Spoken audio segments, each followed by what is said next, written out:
मला भीती होती की माईक माझ्या वेळेला बंद वगैरे पडायची काय.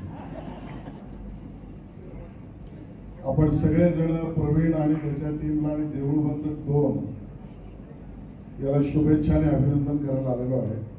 तर सर्वात प्रथम तुम्ही तुझं निर्माते वाणीसाहेब तुमच्या सगळ्या कलाकारांचं तुमच्या टीमचं मनापासून अभिनंदन करतो आणि वाक्यही जोडतो की महाराष्ट्र सरकारच्या वतीने तुम्हाला खूप खूप शुभेच्छा आणि अभिनंदन. दुर्दैवाने मला सिनेमा काही पाहायला मिळाले नाही, मी पाहिजे नंतर. पण मी विचार करत होतो की ज्या वेळेला या ठिकाणी आपण ट्रेलर पाहिला, बिहाइंड द सीन ज्याला म्हणतो, तर बिहाइंड द सीन सुद्धा सर्व गोष्टी उभ्या केलेल्या आहेत ते पाहिल्या. आणि सारखा प्रवीण सांगत होता की 100 करोड पार केले, 100 करोड पार केले. खरंच आहे की कुठलंही चॅनेल किंवा प्रायोजिक अशी विविध आयुधं न वापरता हा सिनेमा स्वतःच्या एका मेहनतीवर 100 कोटीच्या वर गेलाय. आणि त्यामुळे हे यश मला वाटतं मराठी चित्रपट सृष्टीत सोनेरी अक्षरे लिहिलं जाईल अशा पद्धतीचं यश आहे. पण मनोरंजन ज्या वेळेला त्या उत्कृष्ट अभिनयाची वाढ होते त्यावेळेला तो सुंदर दिसतो. पण मनोरंजनात उत्कृष्ट अभिनयाबरोबर जर तंत्रज्ञान आणि त्याबरोबरच्या सर्व बॅकस्टेज गोष्टी अजून वाढतात त्यावेळेला तो खुमासदार होतो. पण मनोरंजनाबरोबर अभिनय, बॅकस्टेज तंत्र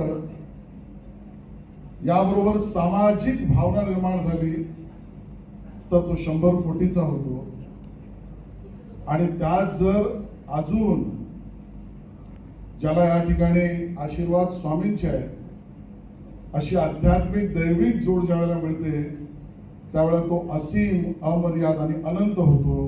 देऊळबंद असाच अमर्याद, अनंत आणि असीम होईल अशी अपेक्षा या ठिकाणी व्यक्त करतो.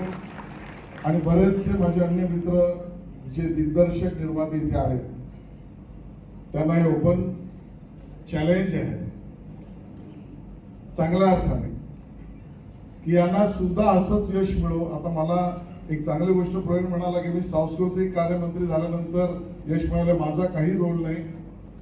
पण तुम्ही इथे मला बोलवल्यानंतर एक धोका जरूर घेतला, तो म्हणजे मी या मंचावर तुमचं अभिनंदन केल्यानंतर ज्या वेळेला राज्य पुरस्कारांची यादी येईल त्यावेळेला कोणीतरी हा व्हिडिओ नक्की व्हायरल करेल. देऊळबंदला मिळणारच आहे की नाही मला माहित नाही, मिळेलही. पण तो मिळाला की हा व्हिडिओ व्हायरल मुरली यांना नक्की करतील. आणि बघा, पण या सगळ्या गोष्टी होतच असतात. याच पद्धतीने मराठी आपल्या चित्रपट सृष्टीने काही अपेक्षा या ठिकाणी व्यक्त केल्या. मी सगळ्या गोष्टी ते मांडत नाही कारण विधानसभेचं सत्र संपलंय आणि मंत्र्यांनी उत्तर द्यायची वेळ निघून गेलेली आहे. त्यामुळे मी तुमच्या सगळ्यांमध्ये सहभागी व्हायला आलो. असंच यश मराठी सिनेमाला सातत्याने मिळो आणि आम्हाला जे काही करता येईल. प्रवीण तर आमचा जुना मित्रच आहे, आमच्या बरोबर विचारधारेच्या लढाईपासून आहे, यापुढे सुद्धा आमच्या बरोबर राहील.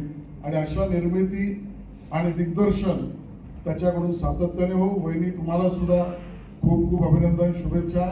मोहनजी तुमचंही अभिनंदन, शुभेच्छा. धन्यवाद. जय हिंद, जय महाराष्ट्र.